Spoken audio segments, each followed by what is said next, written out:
आजादी के बाद भी गुलाम बन करके जी रहे हैं। देख लीजिए दर्शक लोग, थोड़ा सा वीडियो को ऐसा कीजिए कि पहुंच जाए नीतीश जी के पास कि एक भारत का नागरिक कह रहा है कि आजाद भारत में भी हम गुलामी की जिंदगी जी रहे हैं। 1972 से स्कूल कायम हुआ है, जिसमें 2 रूम पहले से बना हुआ है, 80 का सीम बना हुआ है। अब बरसात के महीना में बरामदा में लड़का पढ़ता है, नहीं तो गाछ के नीचे पढ़ता है, और नहीं तो एक ही रूम में 1 क्लास से लेकर 8 क्लास तक लड़का पढ़ता है। बिहार सरकार हमारे वो सोया हुआ है, नीतीश कुमार सोए हुए हैं कि आज तक भिगना ठोरी की स्कूल को जीर्णोद्धार नहीं हो सका, बढ़िया से व्यवस्थित नहीं हो सका। सरकार के पास कोई मिट्टी में से खोद कर रुपया नहीं आता है। हम और आप अपनी मेहनत की कमाई का जो टैक्स देते हैं उसी से सरकार को आय होता है, और उसी आय से सरकार ऐसे ऐसे विकास कार्यों में पैसा खर्च करती है। अभी हम लोग भारत और नेपाल के बॉर्डर पर हैं। यहाँ से नेपाल की दूरी मात्र 100 मीटर है। इस जगह का नाम भिकना ठोड़ी है और ये राजकीय उच्च प्राथमिक विद्यालय भिकना ठोड़ी है। अब देखिए हम आप लोगों को कुछ दिखाने जा रहे हैं। अब आप लोग पता नहीं ऐसा देखे भी नहीं होगा। आइए तो इधर आइए,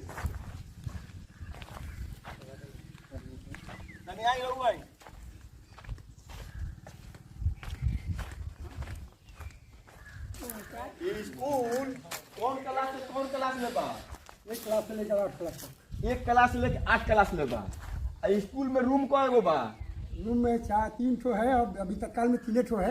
अच्छा। जिसमें दो तो जर्जर है। जर्जर है जिसको जिसको हम एसडीओ साहब को आके यहाँ पे इंक्वायरी करा दिया। एसडीओ साहब आए यहाँ पर इंक्वायरी करके गए, लेकिन आज तक इंक्वायरी होने के बाद 5 साल हो गया, लेकिन आज तक स्कूल का मरम्मत नहीं हुआ, जिससे बरसात के दिन में कोई भी अप्रिय घटना घट सकता है, उस पर गिर सकता है। तो बरसात के महीना में बरामदा में लड़का पढ़ता है, नहीं तो गाछ के नीचे पढ़ता है, और नहीं तो एक ही रूम में 1 क्लास से लेकर 8 क्लास तक लड़का पढ़ता है। पूरा छत छू रहा है, देखिए ना अंदर पूरा। देखिए आप लोग, ये 1 क्लास से लेके 8 क्लास ले है। कम से कम 1 क्लास से 8 क्लास का मतलब हो गया 8 गो रूम तो चाहिए, और एक प्रिंसिपल का चेंबर भी चाहिए, एक टीचरों के लिए कक्ष चाहिए, यानी कम से कम 10 रूम इसमें चाहिए। अब देखिए रूम का है 1 2 1 3 रूम है। दो एगो ऑफिस है और 2 क्लास है। अब इसका भी जो है इसका भी स्थिति आप लोग देख लीजिए कि ये कितना सिपन उठाया है। अब छत कब गिर जाएगा इसका कोई ठीक नहीं है। कोई ठीक नहीं है। करा चुके हैं, एसडीओ साहब हम इंक्वायरी करा चुके हैं। अच्छा, अब देखिए ये क्या बन रहा था? स्कूल बन रहा था ना? स्कूल बन रहा था। 1 2 3 4 5 रूम बन रहा था। 5 रूम बन रहा था। 3 रूम है। 1 2 3 और 2 गेट है। अब इधर आइए, इसको देखिए बन रहा था। इसमें सरकारी रुपया लगा। सरकारी रुपया कहने का मतलब है सरकार के पास कोई मिट्टी में से खोद कर रुपया नहीं आता है। हम और आप अपनी मेहनत की कमाई का जो टैक्स देते हैं उसी से सरकार को आय होता है, और उसी आय से सरकार ऐसे ऐसे विकास कार्यों में पैसा खर्च करती है। अब देख लीजिए कि हमारे और आपके पैसा से जो सरकार ने ये बिल्डिंग बनवाया, इस बिल्डिंग को बनाने के क्रम में ही आके तोड़ दिया गया। छत भी आके देखिए, दिखाइए टूट गया। कौन तोड़ा इसको? कौन तोड़ा है छत को? फॉरेस्ट विभाग आया और इसको काम हो रहा था, उस समय वो रोक दिया। इसमें इतना ही ढलाया था, 1 रूम ढलाया था, दूसरा और तीसरा बाकी था, इसमें भी आधा ढला गया है, लेकिन आया फॉरेस्ट विभाग और आकर के इसको रोक दिया। क्यों रोक दिया? कहा कि मेरे वन भूमि में कोई भी सरकारी पक्कीकरण नहीं होगा। कहा स्कूल तो सामने है। आज से स्कूल नहीं है, 1972 का स्कूल का ही है। कैंपस भी है जब स्कूल का। 1972 से स्कूल कायम हुआ है, जिसमें 2 रूम पहले से बना हुआ है, 80 का सीम बना हुआ है। अभी बन रहा था तो इसको आया और आनंद फानंद में एसडीओ साहब आती है, फॉरेस्ट विभाग रेंजर साहब आकर के इसको रोकवा दिए। तब से स्कूल जर्जर ही पड़ा हुआ है। मैंने आपको क्या लगता है कि वन विभाग इसमें मनमानी किया था? हाँ, मनमानी गुंडागर्दी किया है। मनमानी क्या? वन विभाग जो है वो भी बिहार सरकार के अंडर में आता है, और स्कूल के कैंपस के अंदर हमारे समझ से नहीं आ रहा है, समझ के बाहर है हमारे पास, दिमाग में हमको नहीं समझ में आ रहा है कि कैंपस के अंदर में जब स्कूल का निर्माण हो रहा था, विद्यालय भवन में विद्यालय के में कक्ष का निर्माण हो रहा था, तो क्यों बने बनाए चीज को वन विभाग ने आके तोड़ दिया? यानी हमारे और आपके पैसा को इस नीतीश कुमार के वन विभाग ने बर्बाद कर दिया। बच्चों का भी भविष्य अधर में लटका है। आज ये रूम बन जाता तो बच्चों को भी पढ़ने में सहूलियत होता। तो देख लीजिए नीतीश जी, बड़ी मेहनत से लोग कमाता है और तब तो पैसा टैक्स देता है और तब वो पैसा से आप ही भवन बना रहे थे। तो पूछिए ना वन विभाग वाला से कि जब भाई वन विभाग स्कूल के कैंपस के अंदर जब बिल्डिंग बन रहा था तो वन विभाग ने क्यों रोका और इस बने बनाए छत को क्यों ध्वस्त कर दिया गया। अब देख लीजिए बना बनाया छत ध्वस्त कर दिया गया, यानी पैसे का बर्बादी कर दिया गया। वैसे भी जिस हिसाब से ये बोल रहा था तो ये चलता नहीं, चूंकि इसमें भी इंजीनियर ठेकेदार का गठबंधन है। अब बताइए कौन है इसमें। यहाँ बिना ठोरी में तो पाइप फैले नहीं है, टैंकर से पानी आती है स्कूल में। जब हाला हुआ हम ही किए तो बिहार सरकार की पेटी को आदेश दिया कि स्कूल में एक टैंकर प्रतिदिन पानी होना चाहिए और गांव के लोगों को भी रोज रोज पानी एक टैंक 2 टैंकर बढ़ना चाहिए।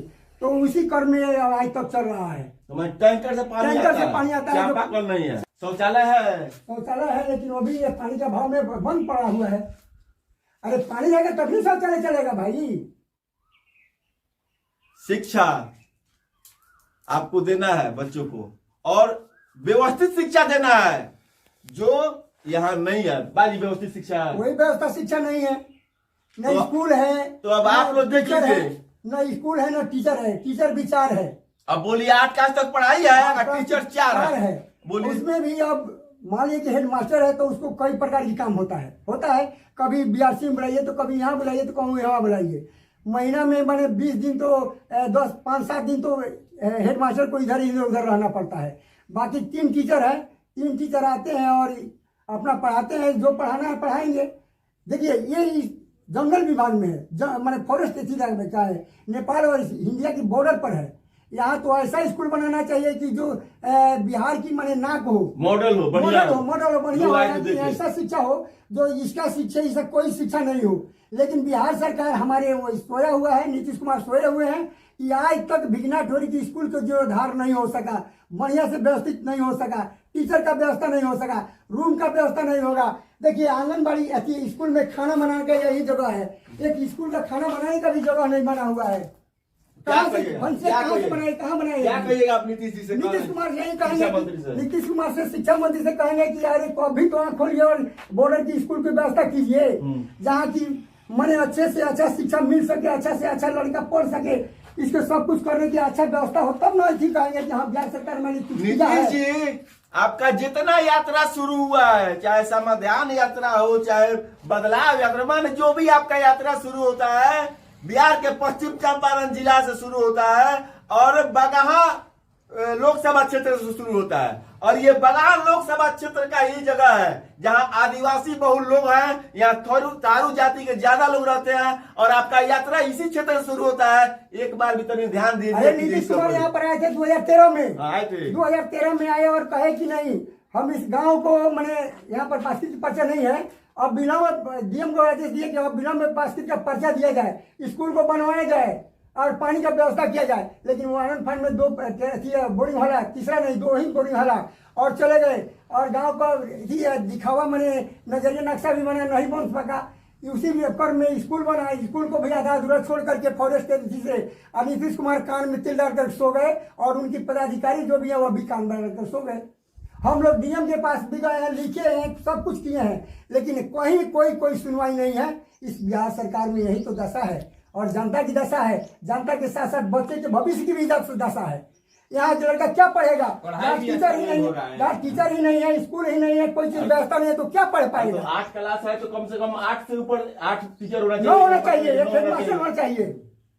घंटी पर में आता है, घंटी बच्चे बजाता है, दूसरा कौन बजाएगा। चपरासी भी होना चाहिए। नीतीश जी आग्रह है और आप दर्शकों से भी आग्रह है कि बच्चों के, बिहार के बच्चों के भविष्य के लिए इस वीडियो को इतना शेयर कीजिए। भांसा रूम में दिखाइए कैसा पहुंच जाए। भांसा रूम तो जरा दिखाइए कि कैसा है। देखिए खाना कहाँ बनता है। यहाँ पर भंसिया खाना बनाती है, यहाँ पर करती है, खाना बनता है, इधर रोड है और पूरा डस्ट उड़ के आता होगा। हाँ, खाना में भर जाता है। लेकिन वही लड़का सब खाता है, वही करता है। तो अब क्या कहा जाए बिहार सरकार को। बिहार सरकार को मैंने लगातार हम लोग 2000 से जिता रहे हैं, लेकिन आज तक भिगना ठोरी के लिए मदनपुर जाते हैं, वाल्मीकि नगर जाते हैं, गौनाहा जाते हैं, लेकिन भिकना ठोरी में हम लोग रिक्वेस्ट किए कि चलकर और फिर एक बार दशा देख लीजिए भिकना ठोरी क्या दशा है, वहाँ की स्कूल की क्या दशा है, रोड की क्या दशा है, बिजली नहीं है, पानी नहीं है। यहाँ के लोग मैंने आज़ादी के बाद भी गुलाम बन करके जी रहे हैं। देख लीजिए दर्शक लोग, थोड़ा सा वीडियो को ऐसा कीजिए कि पहुंच जाए नीतीश जी के पास कि एक भारत का नागरिक कह रहा है कि आजाद भारत में भी हम गुलामी की जिंदगी जी रहे हैं। इसी के साथ जय हिंद जय बिहार। मेरा नाम हुआ मोतीलाल पासवान, भिकना ठोरी, पश्चिमी चंपारण के रहने वाला मैं हूँ।